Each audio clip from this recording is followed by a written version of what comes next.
Episode 5, Multiplication of Fractions and Mixed Numbers. So we have Part 3, Multiplying Fractions Using Cancellation. So cancellation, ano nga ba yan?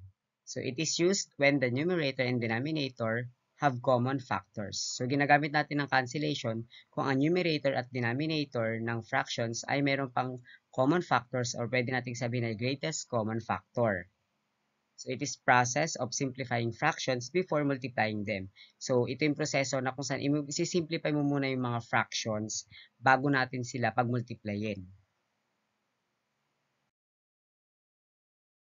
Example number 1.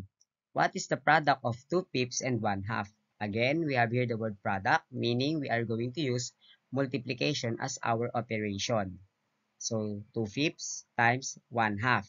So, sa cancellation, tinitignan po natin yung possibility na may common factors pa ang numerators at denominators. Pwedeng within the fraction or within the factors. So, let us see. So, we have 2 fifths. Wala na po silang common factors, yung 2 and 5. Meron din sa 1/2, wala na rin pong common factor. Pero, when we look at the numerator of the first fraction and the denominator of the second fraction, yung 2, parehas sila. So, pwede natin siyang may common factor pa sila. So, we have 2 as their common factors or common factor. So, ang gagawin natin, ika-cancel natin yan, i-slash natin. So, ang common factor ay 2. So, 2 divided by 2 is 1 and 2 divided by 2 is 1. So, ngayon, i-check ulit natin kung meron pa ba. So, kung titingnan natin, wala na. So, let's proceed to the process of multiplying fractions. So, 1 times 1 equals 1 and 5 times 1 equals 5. So, our final answer is 1/5. Example number 2, find the product of 3 6 and 7 tenths. So, meron na naman product, meaning multiplication ang operation. So, we have 3 6 times 7 tenths.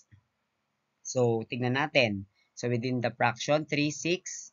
So, yes, there is a common factor for 3 and 6. So, we have 3. So, ika-cancel natin yan. So, 3 divided by 3 is 1 and 6 divided by 2 ay 3 is 2. So, i-check natin kung meron pa. So, 1, 10, 2, 7. So, wala na po. So, we have 1 times 7 equals 7 and 2 times 10 equals 20. So, 7/20 is our final answer.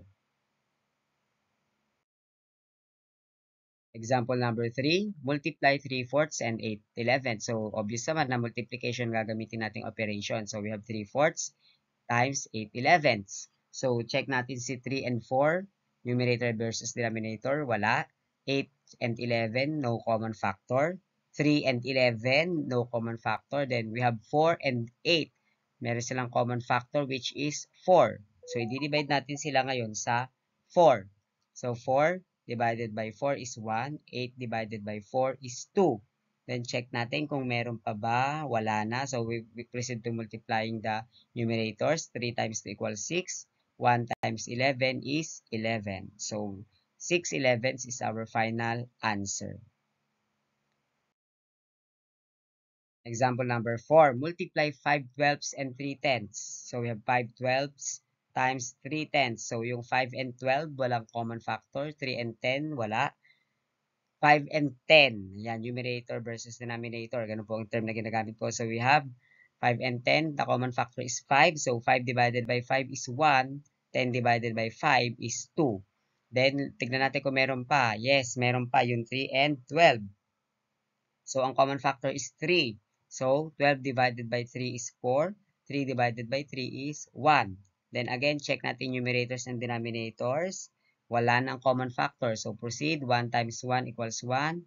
4 times 2 equals 8. So, that is our final answer. Example number 5. What is 2 fifths of 10? So, meron tayong whole number. So, of meaning multiplication. So, 2 fifths times 10. So, ang tinuturo ko po, ganito po. So, we have 2 fifths times 10 ones. So, yung 10 na whole number ay nilagyan ko ng denominator na 1. So, since 10 pa rin naman yan, so yan po itinuturo ko kasi yan din po ang magagamit natin sa division. So, proceed po tayo. 2 and 5, wala pong common factor. 10 and 1, wala. 2 and 1, wala din po. 5 and 10, meron. So, we have common factor is 5. 5 divided by 5 is 1. 10 divided by 5 is 2. So, wala na po tayong pwedeng i-cancel dyan. So, proceed na po tayo. 2 times 2 equals 4. 1 times 1 equals 1. Then, if we have a denominator na 1, the answer is the numerator. Again, if we have a denominator 1, our answer is the numerator. So, we have 4. So, that is our final answer. So, yan po yung ating cancellation method when we have multiplying fractions. So, thank you po and God bless.